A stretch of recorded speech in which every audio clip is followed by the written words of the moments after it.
Hey Cancer, Leo, Cusps, how's it going? I hope March was okay for everyone. If you've looked at the last videos, I definitely felt what was going on in those cards, so if you did, awesome. If not, maybe this one will resonate. So, I just wanted to say really quickly before I forget, thank you, thank you, thank you.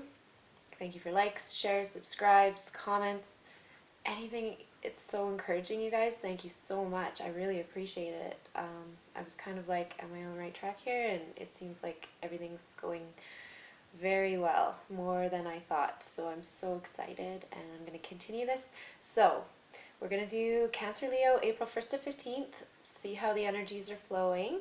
We're going to start with our underlying energies as usual. We have Page of Swords for the tarot, and that's in reverse, and Bittersweet. Okay, so to me, Page of Swords is somebody coming in telling you something maybe you don't want to hear, you don't like too much, or somebody who's kind of even bothersome or annoying. Definitely not too super smart. I mean, they are in the intellectual, but they're not all there. And I even remember the Page of Cups delirium from the last read, so maybe that's kind of where this energy comes from. In reverse, it's just he's not necessarily a good character, and Bittersweet is definitely telling you that, yeah, maybe you thought it was good and it's not so good or whatever, but you're realizing that, I think. So yeah, so we'll start off with our energies for the beginning of the month, April. Okay, so we have Seven of Wands and Wisdom.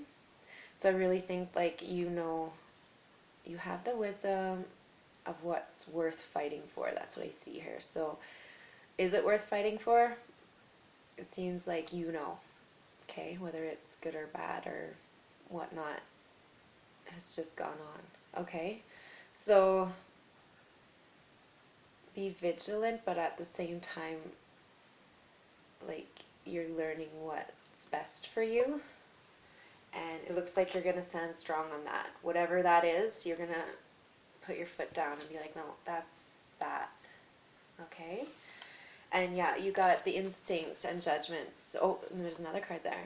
High Priestess in reverse. So these two confuse me, because High Priestess reverse would be like you're not using your intuition and you're using your instinct. So I kind of see instinct and intuition as very similar, although instinct would be more like almost like a survival kind of tactic, whereas intuition would be a knowing and not necessarily like survival ready, like, or necessary. It's just, so you're not using your intuition quite as much as you should, or you're letting your instinct take over.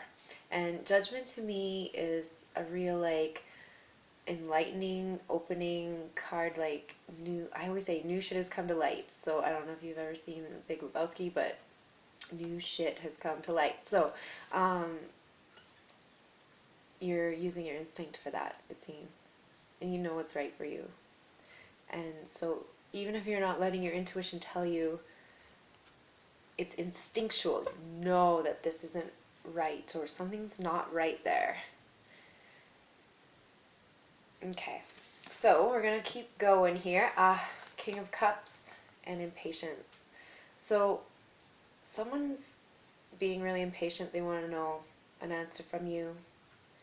It seems like it's possible love kind of a scenario. It could just be somebody who's really, like, emotional. Maybe like they're good with their emotions. They know what they want, but they're being very impatient. It's almost like they're pushing you for some reason. And like I said, instinctually what's right and wrong.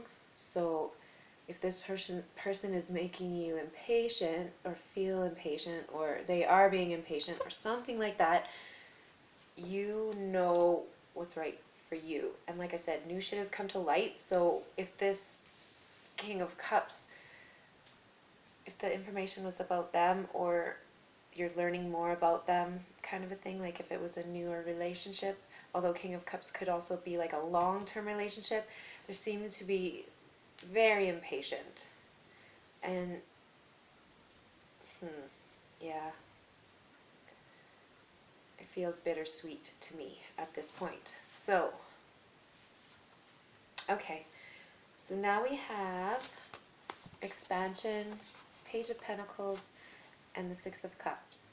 So to me, expansion and Six of Cups together really shows something like you're expanding your family, or you're looking to have a child.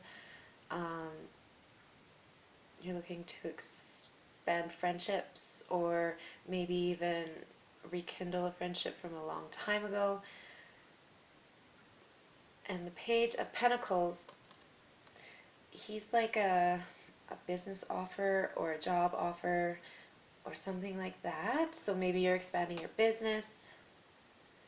That could be, and it's fresh, but if this is the outcome, then this is like a very good potential for a business. So keep that in mind, okay?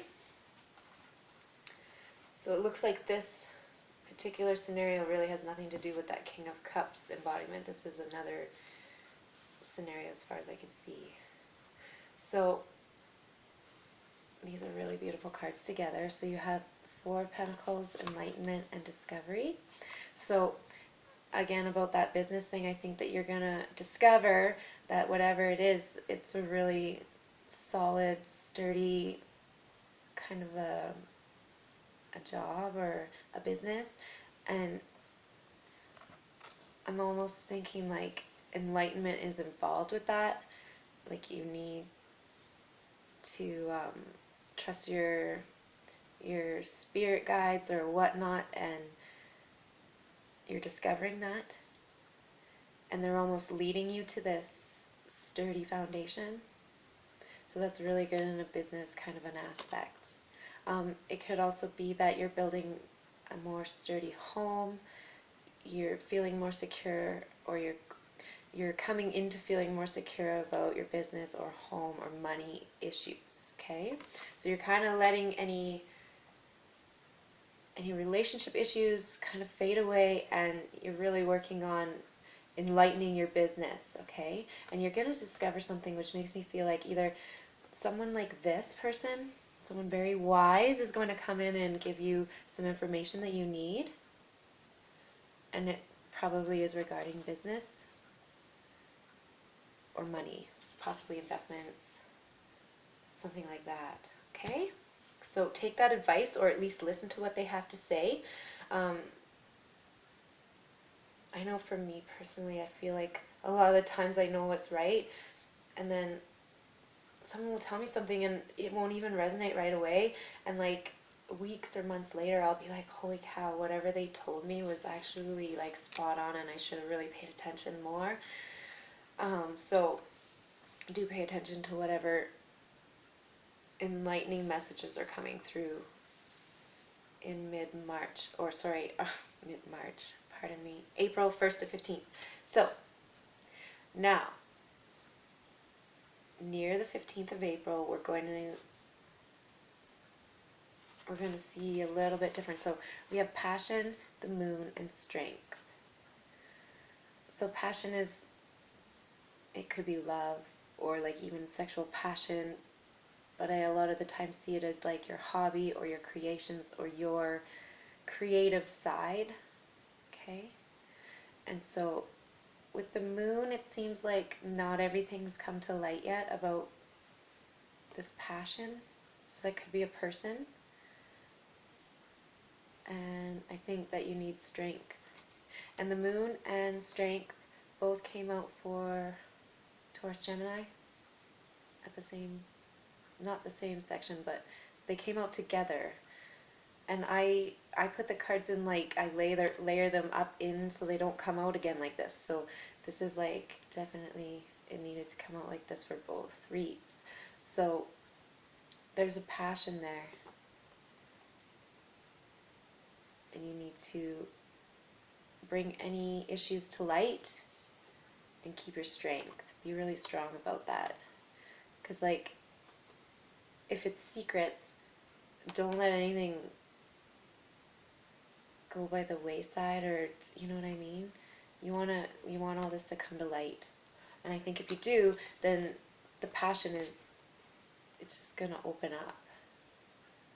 Okay, so, yeah, it looks like you're building some type of a job, you're building some kind of a sturdy foundation. Whoever comes in to give you some information, it's going to be not so good. And there is someone being really impatient on you, and you have the right instincts to know what's good for you. So know what's good for you and do what's good for you, and don't let other people's influences cause any issue in the first 2 weeks of April. Okay, guys? So I will talk to you April 15th, or probably just before then, so you can get your read in advance. Alright, so like I said, thank you so much for all of your support. Like if you like it, and I'll talk to you soon. Okay, bye.